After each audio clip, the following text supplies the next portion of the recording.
A black CEO is denied service at her own luxury car dealership, exposing the harsh reality of discrimination lurking within the halls of her success, until she turns the moment into a powerful reckoning that redefines her company's future.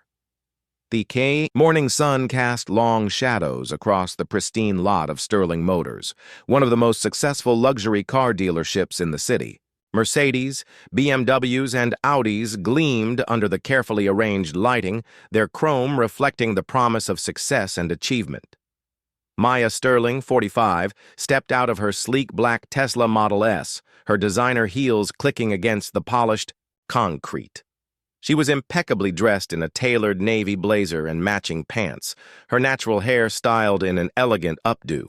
Maya had built Sterling Motors from the ground up over the past 15 years, transforming it from a small used car lot into a multi-million-dollar empire.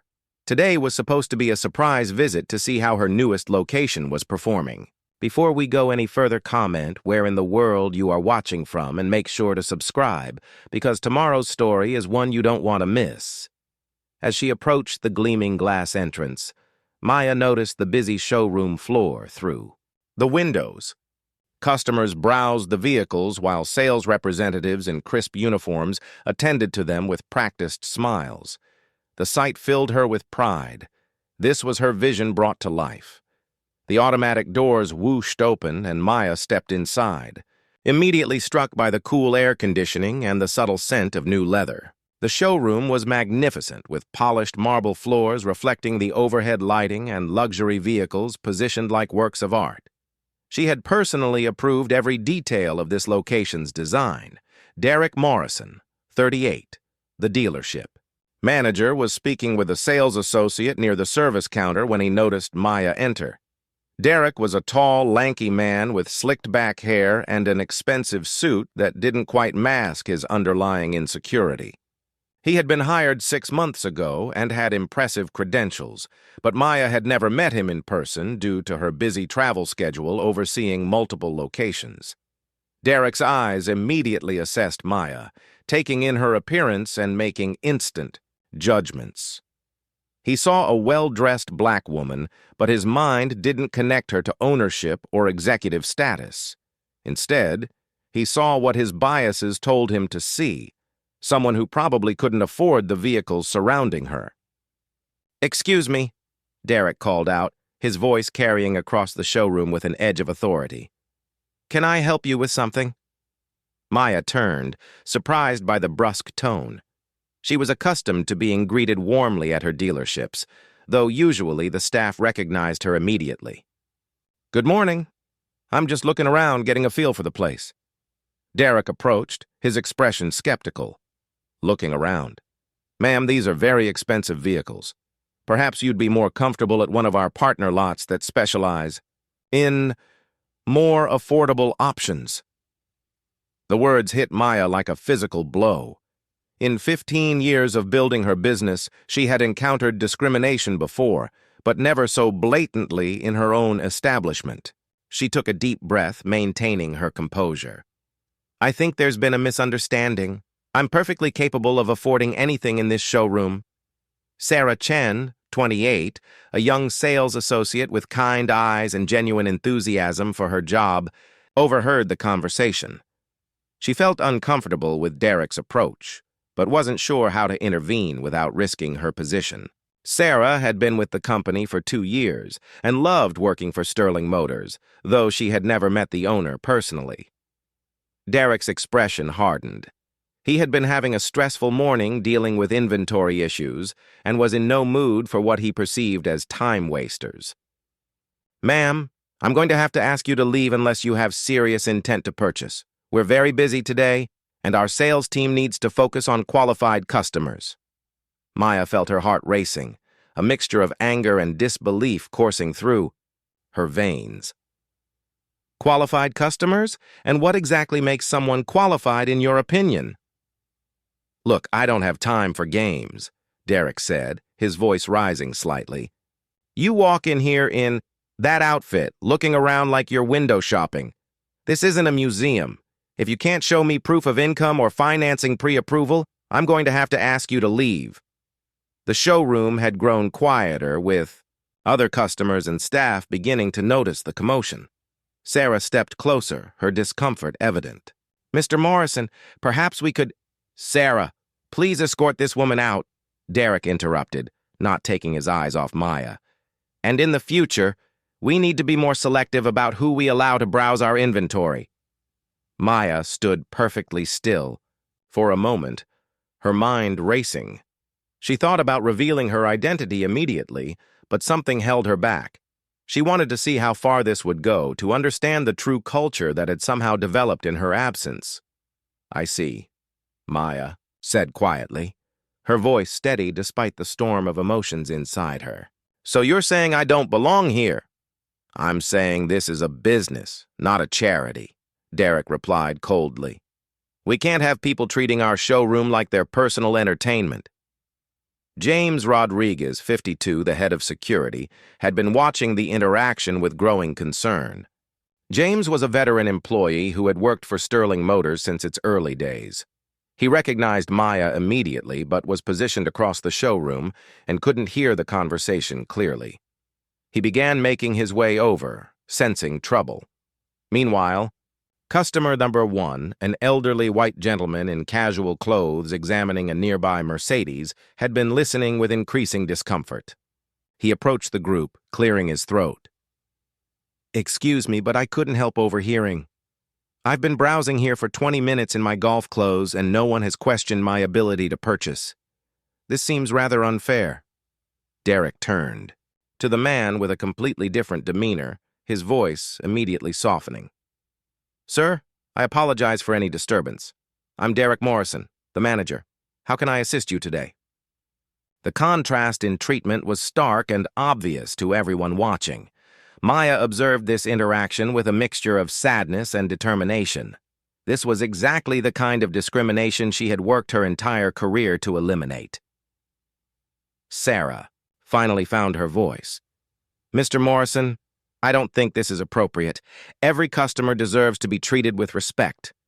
"Sarah, if you can't support management decisions, perhaps you should reconsider your position here," Derek snapped, clearly irritated by the questioning of his authority. The threat hung in the air, and Maya realized that Derek's behavior wasn't just about her. It was creating a toxic environment for the employees as well. James finally reached the group, his expression serious. "Is there a problem here, Mr. Morrison?" Derek turned to the security head with confidence. "James, please escort this woman from the premises. She's disrupting our business operations." James looked at Derek, then at Maya, his eyes widening slightly, with recognition. He had seen Maya's photo in company newsletters and had attended several company meetings where she had spoken via video conference. "Mr. Morrison, I think you should know—" "Miss Sterling?" Sarah suddenly gasped, the realization hitting her like lightning. She had just remembered seeing Maya's photo in the employee handbook and company website. "Oh my God, you're Maya Sterling. You're the owner." The showroom seemed to freeze. Derek's face went pale as the words sank in. Customer number 1 raised, his eyebrows in interest, while other employees and customers began to gather, sensing drama unfolding. Maya nodded slowly, her expression calm but her eyes blazing with controlled anger. "Yes, I am Maya Sterling, founder and CEO of Sterling Motors. This is my dealership, and I've just experienced firsthand the kind of discrimination that has no place in my company or anywhere else." Derek's mouth opened and closed like a fish out of water. The confident arrogance that had defined his demeanor moments before evaporated completely. "Miss Sterling, I had no idea. Nobody told me." "Told you what, Derek?" Maya asked, her voice cutting through his stammering. "That you shouldn't discriminate against customers based on their race? That every person who walks through those doors deserves basic respect and courtesy? These are fundamental principles, not special instructions." Maya began to pace slowly, her voice gaining strength. "In the 15 years I've built this company, I've worked tirelessly to create an environment of equality and respect. I've implemented training programs, diversity initiatives, and clear policies about treating every customer with dignity. And yet here I am, being told I don't belong in my own establishment. Derek was sweating now, his expensive suit suddenly feeling too tight. Miss Sterling, please, let me explain. I was just trying to... The showroom was busy, and I thought... You thought what? That a black woman couldn't possibly afford luxury vehicles? That someone who looks like me doesn't deserve the same courtesy you immediately showed to that gentleman over there? Maya gestured toward customer number 1, who nodded grimly in support. James stepped forward, his voice respectful but firm. Ms. Sterling, I want you to know that this behavior doesn't represent the values you've instilled in this company. Most of our team members are good people who follow your principles. Sarah nodded enthusiastically. Ms. Sterling, I've worked here for 2 years, and I've always been proud to work for Sterling Motors because of the inclusive culture you've created. This isn't who we are. Maya looked around the showroom, taking in the faces of employees and customers alike. Some looked shocked, others embarrassed, but she could see that many were supportive and genuinely dismayed by what they had witnessed. Derek, Maya said, turning back to the manager, you've been with us for 6 months. In that time, did you attend the mandatory diversity and inclusion training? Derek nodded miserably. Yes, ma'am, but Did you read the employee handbook? That explicitly outlines our zero-tolerance policy for discrimination? Yes, but...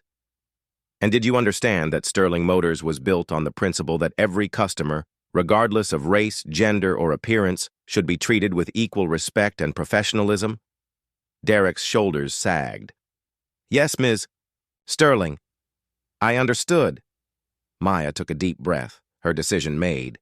Derek Morrison, your employment with Sterling Motors is terminated, effective immediately. Your behavior today was not just unprofessional. It was a direct violation of everything this company stands for.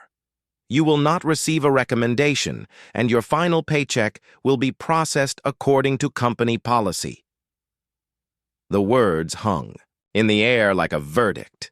Derek's face cycled through shock, anger, and finally resignation. Ms. Sterling, please, I have a mortgage, a family. This was just a misunderstanding. I can change. I can do better. This wasn't a misunderstanding, Derek. This was a revelation of your true character, Maya replied firmly. The way you treat people when you think no one important is watching, that's who you really are. And that person has no place in my organization. James stepped forward. I'll escort Mr. Morrison to collect his personal items and surrender his access cards and keys. As Derek was led away, his protests fading, Maya turned to address the gathered crowd of employees and customers. The showroom had become an impromptu theater, with everyone hanging on her words. I want everyone here to understand something, Maya began, her voice carrying across the space. What happened here today was unacceptable, but it's also an opportunity. It's a chance for all of us to recommit to the values that make Sterling Motors more than just a car dealership. We're a community built on respect, equality, and the belief that every person deserves to be treated with dignity. Customer number 2, a young Latino man who had been quietly observing, stepped forward. Miss Sterling, I've been thinking about buying a car here, but after seeing how that manager treated you, I wasn't sure. But seeing how you handled this situation and how your employees like Sarah stood up for what's right, that tells me everything I need to know about your company's real values. Maya smiled, her first genuine smile since entering the dealership. Thank you. That means more than you know. Sarah approached tentatively. Miss Sterling, I want to apologize for not speaking up sooner. I was afraid, but I realize now that staying silent makes me complicit. It won't happen again. Sarah, you did speak up when it mattered, Maya reassured her. And I'm promoting you to sales manager. Effective immediately. We need leaders who understand that doing the right thing sometimes requires courage. Sarah's eyes filled with tears of gratitude and relief. Thank you, Miss Sterling. I won't let you down, Maya turned to address the entire showroom again. I want to be clear about something. Today was not about getting revenge or making a scene. It was about accountability. In my company, discrimination will not be tolerated at any level from anyone, toward anyone. We succeed together, or we don't succeed at all. Customer number 1 approached Maya with a business card. Ms. Sterling, I'm Robert Patterson, and I own 3 small businesses in this city. After witnessing your leadership today, I'd like to discuss having Sterling Motors handle all of our fleet purchases. Character matters in business partnerships. Over the next hour, Maya spent time talking with employees and customers, reinforcing the company's commitment to equality and excellence. She learned that Derek's behavior had been problematic before, but that some employees had been afraid to report it due to his position of authority. Mechanic. Tony Garcia, 41, approached from the service department. Ms. Sterling, I've been working on cars for 20 years, and I've never been prouder to work somewhere than I am right now. What you did today, standing up for what's right even when it was hard, that's real leadership. Maya was moved by the response from her team. Tony, and everyone else, I want you to know that my door is always open. If you ever see behavior that doesn't align with our values, I want to hear about it. We're only as strong as our commitment to treating each other right. Customer number 3, a black woman about Maya's age, approached with her teenage daughter. Ms. Sterling, my daughter and I saw what happened. I want to thank you for showing her that she belongs anywhere she has the qualifications and means to be. That's a lesson worth more than any car. Maya knelt down to speak with the teenager. What's your name, sweetheart? I'm Jasmine, the girl replied shyly. Jasmine, I want you to remember something. Your worth isn't determined by other people's prejudices or assumptions. You belong in any room you choose to enter, and don't let anyone tell you otherwise. Study hard, work hard, and never let anyone make you feel small. The girl nodded, clearly inspired by Maya's words and presence. As the crowd began to disperse, Maya gathered her remaining employees for an impromptu meeting. The energy in the room had shifted from tension to determination. I know today was difficult, Maya began, but I also know it was necessary. We've seen what happens when we don't vigilantly protect our values. Derek's termination wasn't just about punishment. It was about sending a clear message that discrimination has no place here. James nodded approvingly.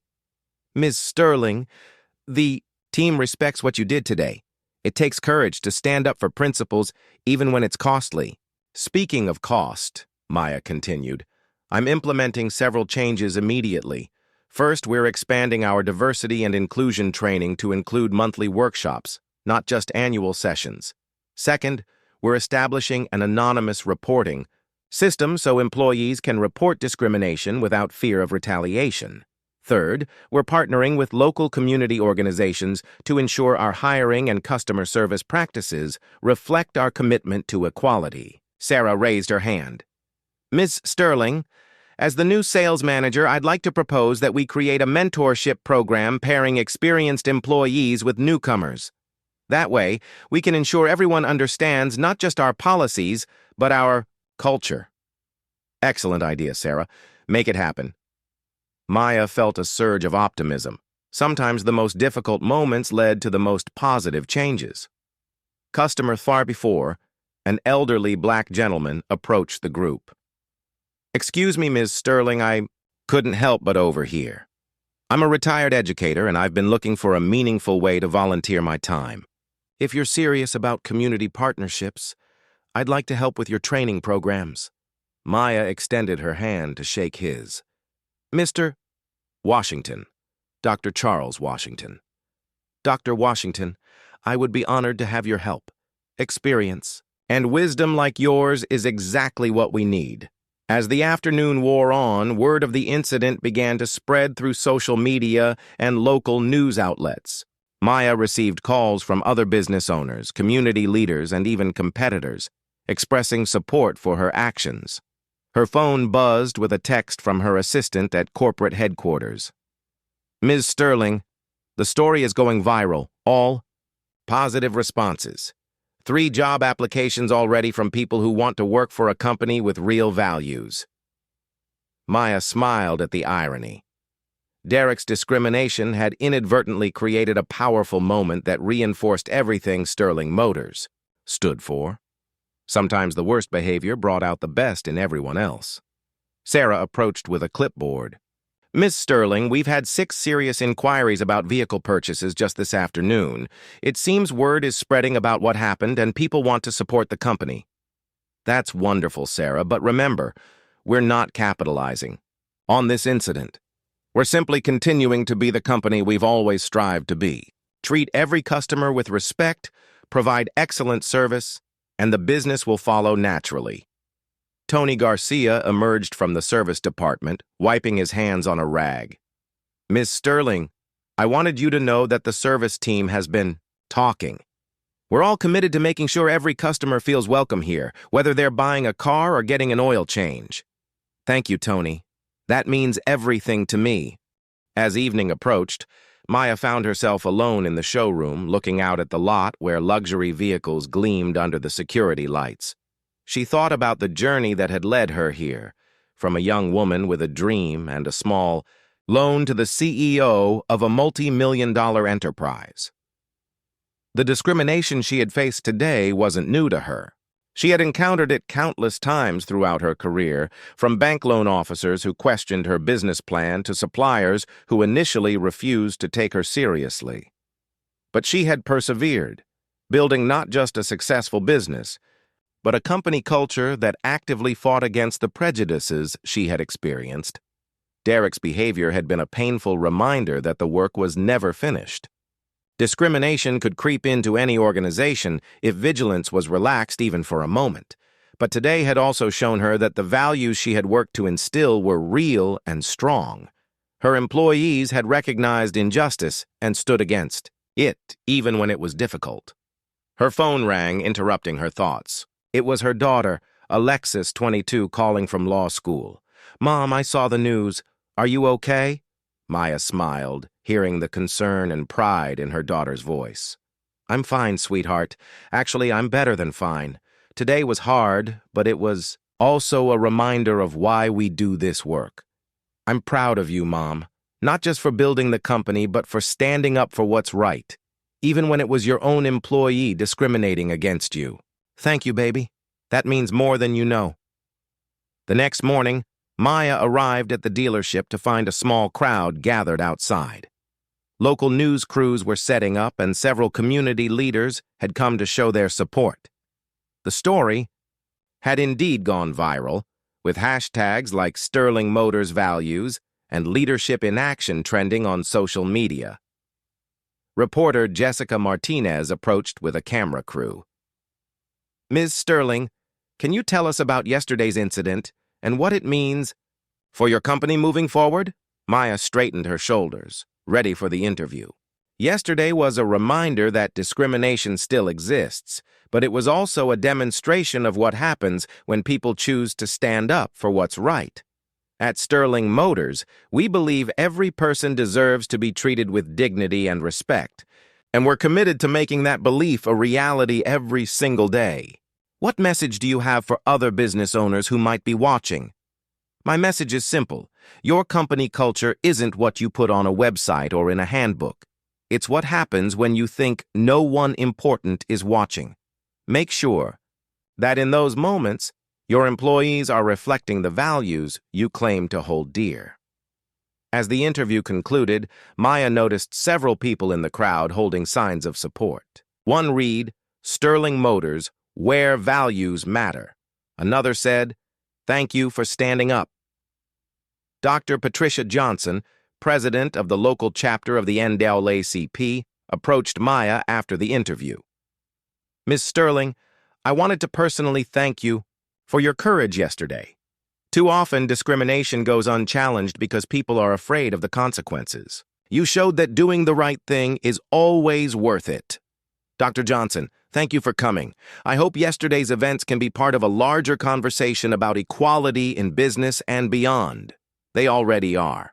We're planning a community forum on workplace discrimination, and we'd love to have you participate. I'd be honored.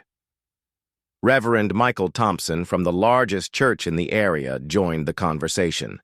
Ms. Sterling, your actions yesterday embodied the kind of moral leadership our community needs. I'd like to invite you to speak to our business council about creating inclusive workplace cultures.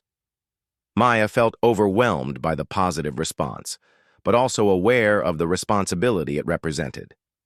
Reverend Thompson, I appreciate the invitation, but I want to be clear, I'm not a hero. I'm just a business owner who refused to accept discrimination in her workplace. That should be the standard, not the exception. Over the following weeks, Sterling Motors experienced unprecedented growth. Not only did sales increase, but the company received hundreds of job applications from people who wanted to work for an organization with demonstrated values. Maya used the opportunity to expand her diversity and inclusion initiatives, creating a model that other businesses began to emulate. Sarah flourished in her new role as sales manager, implementing the mentorship program and fostering a culture of mutual respect among the sales team. Tony Garcia was promoted to service manager, bringing his commitment to excellent customer service to a leadership position. Dr. Washington became a regular volunteer, conducting workshops on unconscious bias and cultural competency. His presence added wisdom and gravitas to the company's training programs. 6 months later, Maya stood in the same showroom where the incident had occurred, but the atmosphere was completely different. The diverse team of employees worked together seamlessly, and customers of all backgrounds felt genuinely welcome and valued. Customer number 5, a young black professional, approached Maya with a smile. Ms. Sterling, I heard about what happened here, and I specifically came to Sterling Motors because I wanted to support a company that stands for something. The service I received today was outstanding. Maya shook his hand warmly. Thank you for giving us the opportunity to serve you. That's what we're here for. A year later, Maya was invited to speak at a national conference on leadership and workplace culture. As she stood at the podium looking out at hundreds of business leaders, she reflected on how one painful moment had led to profound positive change. A year ago, I walked into my own dealership and was denied service because of the color of my skin, she began. It was one of the most hurtful experiences of my career, but it was also one of the most important. It forced me to confront the reality that creating an inclusive culture requires more than good intentions. It requires constant vigilance, ongoing education, and the courage to take action when our values are violated. The audience listened intently as Maya continued. I fired that manager not because I wanted revenge, but because accountability is essential. If we're serious about creating workplaces where everyone feels valued and respected, we must be willing to enforce our standards consistently, regardless of the personal cost. But here's what I learned. When we stand up for what's right, we don't stand alone. My employees, my customers, and my community rallied around the values we claim to hold dear. That support gave me strength, and it gave my company a foundation to build upon. Maya concluded her speech with the lessons she had learned. Discrimination isn't just wrong, it's bad for business. When we exclude people based on prejudice, we lose their talents, their perspectives, and their contributions. When we include everyone and treat them with dignity, we tap into the full potential of our workforce and our customer base. The manager I fired that day cost my company far more than his salary. He cost us our reputation, our values, and potentially our future. But the employees who stood up for what was right, they were the ones who saved us. They reminded me that culture isn't created by policies and procedures alone. It's created by people who choose to do the right thing, even when it's difficult. As Maya left the stage to thunderous applause, She thought about Derek Morrison, who had found another job but had reportedly struggled to understand why his behavior was problematic. She hoped that someday he would learn from the experience and become a better person. But regardless of his personal growth, the lesson remained clear. Actions have consequences, and character matters. Today, Sterling Motors is recognized as one of the most inclusive and successful automotive companies in the region. The dealership where the incident occurred has become a model for others, hosting regular diversity training sessions and community outreach programs. Sarah, now a regional manager overseeing multiple locations, often tells new employees about the day she witnessed true leadership in action. Ms. Sterling could have revealed her identity immediately and embarrassed that manager privately, she explains. Instead, she let the situation play out so she could see the true character of everyone involved. That's the kind of wisdom that builds lasting change. Maya still visits each of her dealerships regularly, but now she does so with the knowledge that her company's values are more than words on a wall. They're living principles that guide every interaction and decision. The incident that began with discrimination ended with transformation. It proved that while prejudice and bias still exist, they can be overcome by courage, accountability, and the collective commitment to treating every person with dignity and respect. As Maya often says in her speeches, we can't control what others do, but we can control how we respond. When we choose to stand up for what's right, we create ripples that extend far beyond ourselves. That's the true power of leadership, not just building a successful business, but building a better world, one interaction at a time. Sterling Motors continues to thrive, not just as a business, but as a beacon of hope that change is possible when people choose to act on their values rather than simply talking about them. And every day, in countless small interactions, the lesson of that transformative day continues to make a difference in the lives of employees and customers alike.